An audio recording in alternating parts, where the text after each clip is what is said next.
Hi guys, it's Bunny and welcome to today's video and welcome to another WWE reaction. For today I wanted to react to a video by WrestleMania and it's called WWE matches that were never supposed to happen. Such an interesting topic, so let's go and check it out. The 10 WWE matches that were never supposed to happen. Be sure to subscribe and hit that notification bell. Number 10, The Undertaker vs. Kane, SummerSlam 2000. Oh no, Fans may recall when WWE randomly booked Kane to turn on The Undertaker in the summer of 2000. That's such a cool idea. This turn came completely out of nowhere as Kane and the Dead Man had to settle their rivalry in the years prior, and there was no clear indication that the two were going to feud once again. WWE they already proceeded feud to book before. a match between the two at the annual SummerSlam event, and interestingly, this was a match that was never supposed to occur.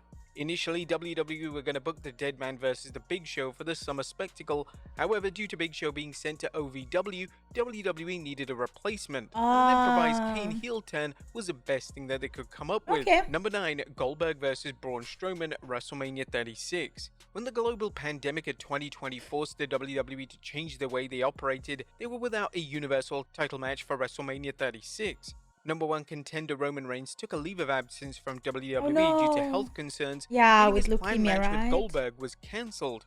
WWE didn't have time to build up a new rivalry for Goldberg, so they simply announced Braun Strowman as the new number 1 contender. Oh, that's why it's always like really important to have more than one enemy and more than one storyline evolving. I feel like they learned from this because if you look at CM Punk, it started with Seth Rollins, now it's about Drew McIntyre. There's also a couple of smaller names here and there, so it is always important to have that just in case. End of the show.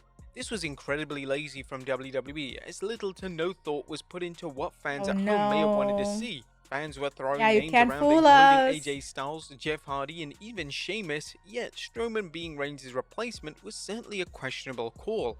Now Strowman would go on to win the lackluster match, giving the former White family member his first and only world title victory in WWE. Number 8, The Big Show vs. The Undertaker, Great American Bash 2006. The 2006 Great American Bash pay-per-view was supposed to see the debut of the Punjabi prison match. The structure would have seen The Undertaker and the Great Khali finally finish their rivalry, yet the match was never able to take place as Khali was pulled out at the last minute. It turned out that Khali had elevated levels of enzymes in his liver, so he was unable to compete.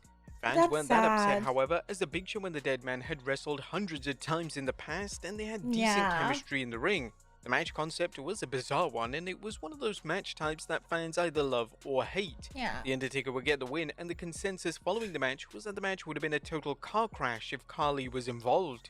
Number 7, Dean Ambrose vs. Brock Lesnar, WrestleMania 32. A rivalry between Bray Wyatt and Brock Lesnar started in early 2016, and it was common knowledge amongst the fan base that the WWE were going to book Wyatt vs. Lesnar for WrestleMania 32. However, following the 2016 Fastlane event, WWE went in a completely different direction. Out of nowhere, they would move forward with a Lesnar vs. Dean Ambrose feud, and it was heavily believed that Wyatt wasn't going to be cleared to compete in time for WrestleMania. Fast forward to 2023 and WWE once again had planned Lesnar vs. Wyatt to take place at WrestleMania. However, it was widely reported that Lesnar wasn't a fan of the match idea, so he turned the idea down. Instead, Lesnar got to have a showdown with Omos in a match that exceeded everyone's expectations. Why would you do that, bro? Number 6, John Cena vs. Shawn Michaels, WrestleMania 23. The main event of WrestleMania 23 saw John Cena defend his WWE title against Shawn Michaels. This classic match initially wasn't on the table, and in January 2007, WWE were forced to drastically amend their WrestleMania match card. When Triple H tore his quad at the start of the calendar year, this changed everything. The game was going to face Cena in a WrestleMania 22 rematch, and WWE were going to begin the build to the feud just a matter of days after the game had suffered his career-threatening injury. They had to think of a backup plan, and their solution was to insert HBK into Triple H's spot. In relation to what HBK was initially supposed to do at WrestleMania 23, it's widely believed that he was going to represent Donald Trump in the Battle of the Billionaires, and due to HBK moving into the main event slot, he would be replaced by Bobby Lashley. Number 5, Daniel Bryan vs. Kofi Kingston, WrestleMania 35. Kofi Mania was a complete accident, and if Mustafa Ali hadn't suffered an injury, then Kofi Kingston's WWE title win would have never taken place. All right. Kingston will replace Ali in the 2019 Elimination Chamber, and Kingston's babyface aura was on full display in the chamber, and this was the specific match that the fans firmly decided that Kingston was now their #1 guy. Due to this overwhelmingly positive response, WWE decided to cancel their WrestleMania match for the WWE Champion Daniel Bryan. According to WWE producer Shawn during an appearance on the Two-Man Power Trip podcast, the original match set for WrestleMania 35 was to see Bryan defend his title against Kevin Owens. The crazy thing is that before WWE changed the WWE title match for WrestleMania, Kingston wasn't even set to be on the WrestleMania card in any capacity.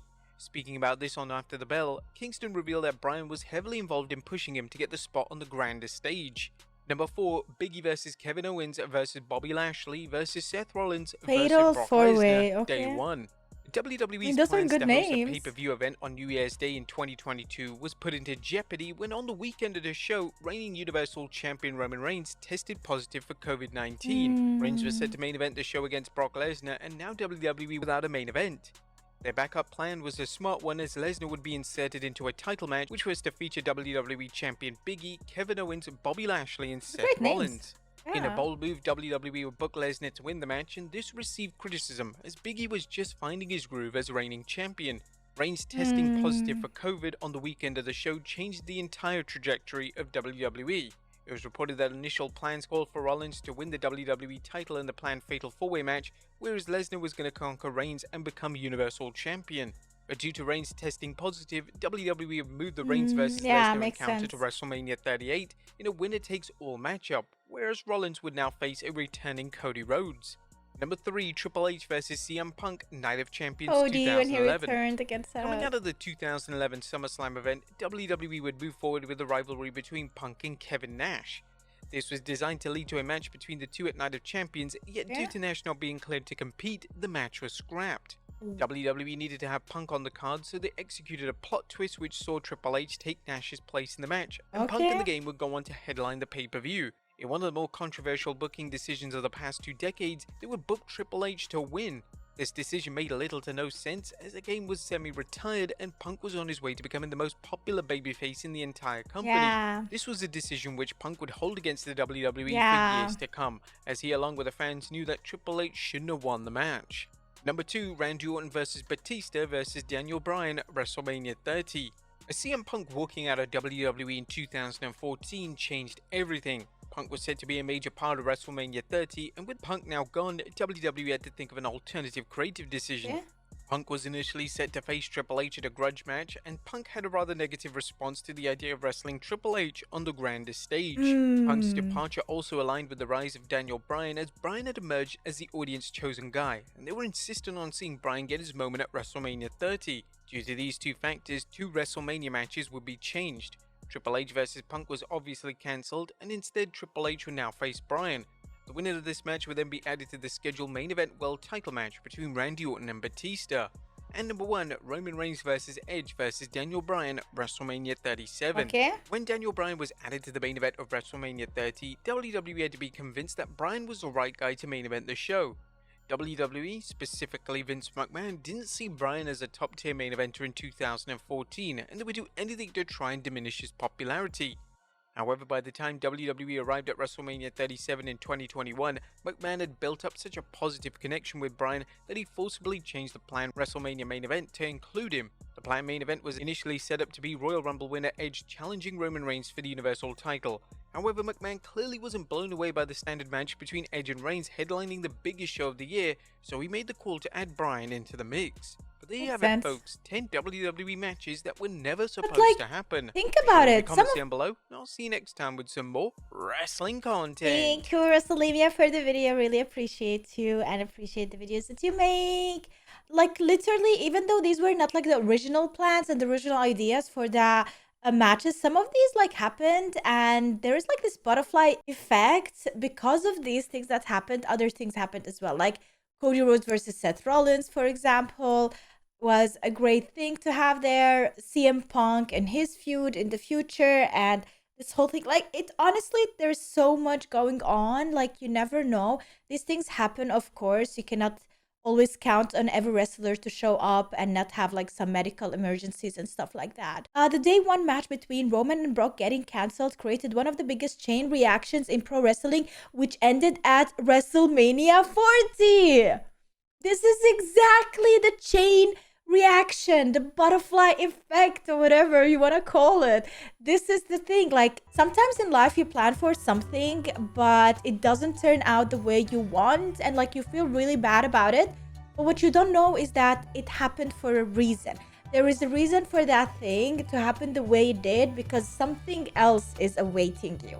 So don't really like be mad at destiny for not choosing the outcome that you want. Think and wonder what is next, because something great is next. But that is it, guys, for today's video. I hope you enjoyed. Thanks so much for watching. If you did, make sure to leave a like and subscribe for more, and see you tomorrow with a brand new one.